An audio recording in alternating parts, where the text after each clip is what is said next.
2014 batch के IPS अधिकारी नागेंद्र सिंह ने बालाघाट पुलिस अधीक्षक का पदभार ग्रहण कर लिया है। पदभार ग्रहण करते ही पुलिस अधीक्षक ने पत्रकारों से मुलाकात कर पुलिस कंट्रोल रूम बालाघाट और सीसीटीवी शाखा का निरीक्षण भी किया। आपको बता दें कि अभी कुछ दिन पहले ही प्रशासनिक आदेश के तहत कुछ जिलों के कलेक्टर्स व पुलिस अधीक्षकों के तबादले की सूची जारी हुई थी, जिसके तहत बालाघाट जिले में भी कलेक्टर्स और एसपी के स्थानांतरण हुए और बालाघाट में भी नवागत कलेक्टर शिमनान मीना ने कलेक्टर का पदभार ग्रहण किया। तो वहीं शुक्रवार 16 अगस्त को पुलिस अधीक्षक समीर सौरभ के जाने के बाद नवागत पुलिस अधीक्षक नागेंद्र सिंह ने बालाघाट पुलिस अधीक्षक का पदभार ग्रहण कर लिया है।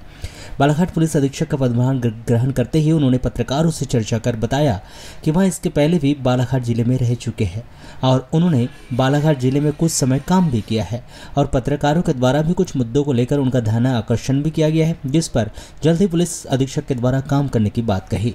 नक्सली मुद्दे, नक्सली समर्पण नीति, यातायात व्यवस्था, बढ़ते साइबर अपराध सहित जिले में चर्चित रहे डबल मनी मामले पर पूछे गए प्रश्न पर और काम करने की बात नवागत पुलिस अधीक्षक नागेंद्र सिंह के द्वारा कही गई।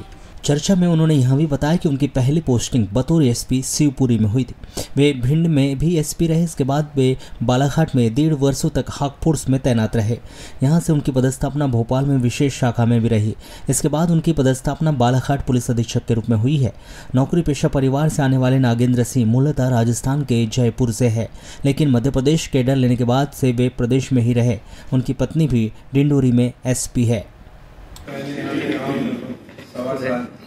मैंने अपनी सेवाएं दी हैं और नक्सल परिदृश्य से मेरा काफ़ी अच्छा अनुभव रहा है। यहाँ पे बहुत से सफल अभियान हमने पहले भी किए थे।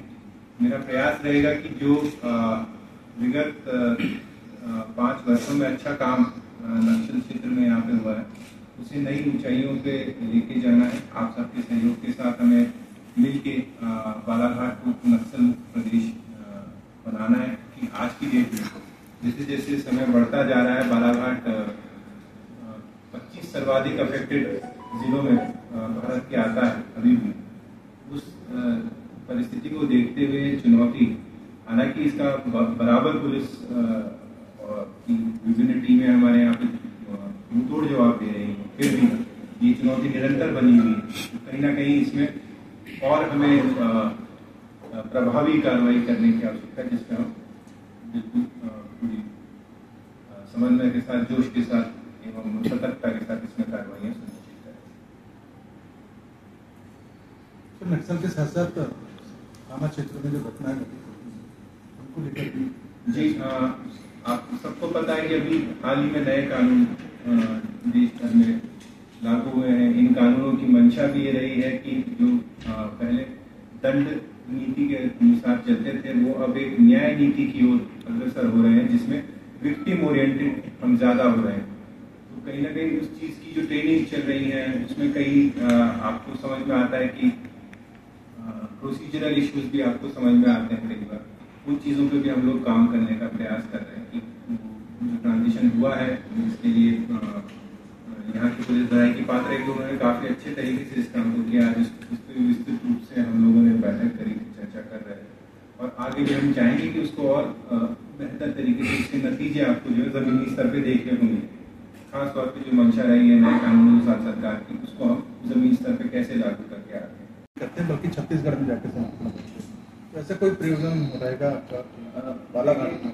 ये हम हालांकि सर्वाधिक अफेक्टेड डिस्ट्रिक्ट्स में आते हैं, परंतु साथ ही यहाँ के लोगों को मैं इसलिए बधाई का पात्र भी मानूंगा कि बहुत कम लोगों ने नक्सलियों को जरूरत है। जब आपके पास 4 या 5 लोकल के लोग ऐसे रहते हैं जिनको बताया गया कि कभी नक्सल इनकी संस्था में जुड़े थे, उन 5 लोगों में से आपके लिए किसी को सरेंडर कराना एक बड़ी चुनौती है। मैं आपको प्रैक्टिकल समस्या से, यदि कोई छत्तीसगढ़ का व्यक्ति है तो वो बालाघाट में आके शायद सरेंडर करने में उतना उत्साहित ना हो, क्योंकि उसका घर बाहर तो अपने घर जाके स्वाभाविक तौर पे सरेंडर करना चाहेगा।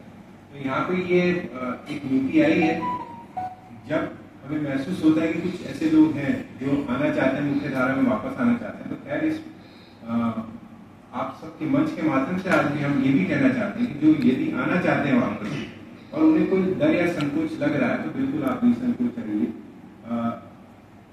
आपको समर्पण, आत्मसमर्पण नीति के तहत पूरी सुरक्षा पुलिस देगी और बिल्कुल आपको मुख्य धारा में जोड़ने का काम भी किया जाएगा। इसी और शासन की मंशा भी यही है, परंतु जो व्यवहारिक चुनौती वो मैं आपको साझा करता हूँ। में अल्प समय के लिए रहा था, उसके बाद मैं हॉक फोर्स में रहा। हॉक फोर्स के बाद विशेष शाखा में पुलिस मुख्यालय में 2 वर्ष तक मैंने अपनी सेवाएं दी। प्रदेश के विधानसभा एवं लोकसभा चुनाव का दायित्व प्रदेश स्तरीय दायित्व रहता है, वो मेरे पास रहता था। इसके अलावा वीवीआईपी मूवमेंट्स भी जो आप काफ़ी आपने देखे होंगे पिछले समय में चुनाव के कारण, वो भी हमारी जो यूनियन आदत है हमें काम करना पड़ता था। तो अब काफ़ी पुलिसिंग का अनुभव हमें हुआ है। बहुत सी चीज़ें हमने इस तरफ और उस तरफ दोनों, मतलब भी आप कहें मुख्यालय स्तर पर भी हमने चीज़ों को देखा है और मैदानी स्तर पर भी उनको समझने का प्रयास किया है। अब हमारी मेन अभी जैसे मैंने आपको बताया, यहाँ पे नक्सलवाद की जो समस्या है उसमें उस अभियान में और उसको सुदृढ़ तरीके से आगे चलाना है। एक बहुत ही शानदार काम यहाँ पे विगत पिछले कई सालों से हुआ है, उसे जारी रखना है। उसे जारी रखने के साथ साथ नई ऊंचाइयों पे लेके जाना है। तो ये एक चुनौती है जिससे हम कोशिश करेंगे कि आपकी उम्मीदों पे खरा उतरने का प्रयास करें। जैसा बालाघाट पुलिस अभी तक अच्छा काम करती है, आगे उसको जारी रखेगी। मुझे अपनी टीम पर पूरा भरोसा और आप सबकी शुभकामनाएं बस हमें मिलती रहे। बस यही सर, एजुकेशन और पारिवारिक थोड़ा सा बताएं। एजुकेशन मैंने IIM शिलोंग से MBA किया है, आर्ट्स ग्रेजुएट राजस्थान यूनिवर्सिटी से, जयपुर का रहने वाला हूँ। और बड़े ब्रदर भी शासकीय सेवा में वही है, जयपुर में ही नौकरी करते हैं। पिताजी शासकीय सेवा से रिटायर हो गए। एक मेरा बच्चा है जो कि 1 साल का हुआ है, छोटा सा हमारा परिवार। मैडम हमारी डिलीवरी में SP। सर, मेरा एक सवाल था, नक्सलिज्म एक गंभीर समस्या तो है, लेकिन